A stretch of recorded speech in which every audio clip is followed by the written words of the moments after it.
వరంగల్ ప్రజలకు క్యాన్సర్ సంబంధిత అత్యుత్తమ వైద్య చికిత్సలు అందుబాటులోకి వచ్చాయి. రెనోవా బన్ను హాస్పిటల్స్ ని రెనోవా గ్రూప్ ఆఫ్ హాస్పిటల్స్ ప్రారంభించింది. హన్మకొండలో ఈ కొత్త హాస్పిటల్ ప్రారంభమైంది. ముఖ్య అతిథిగా వరంగల్ పశ్చిమ MLA Nayani Rajender Reddy, greater Warangal municipal corporation mayor గుండు సుధారాణి, టీపీసీసీ ప్రధాన కార్యదర్శి శ్రీనివాసరావు, డాక్టర్ గోదా తదితర ప్రజాప్రతినిధులు కలిసి ప్రారంభించారు.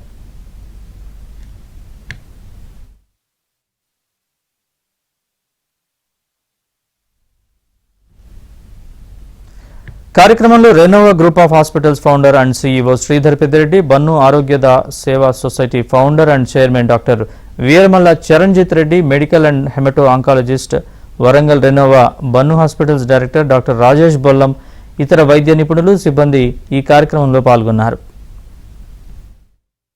రెనోవా హాస్పిటల్స్ 2018 లో స్టార్ట్ చేశామండి. I'm the founder CEO of Renova hospitals.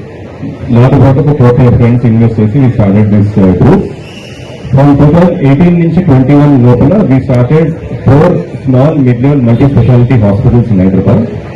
Then 21 నేను నా ఫస్ట్ క్యాన్సర్ సెంటర్ స్టార్ట్ చేశాను. క్యాన్సర్ ఎందుకు అంటే నేను 2002 నుంచి 2010 వరకు దశతారకం క్యాన్సర్ హాస్పిటల్లో సీఈఓగా పనిచేశాను.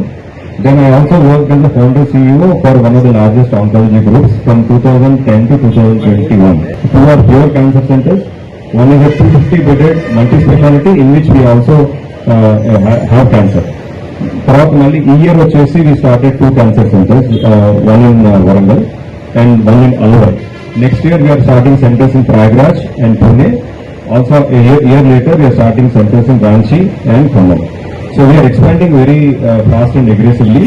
అదే కాకుండా ఈ వీకెండ్ లో we are signing one deal with International Oncology Services Private Limited అని. It's a cancer chain based out of North. There are 8 cancer centers. We are acquiring that group. With this, in 2 years' time, we expect to become second largest oncology chain.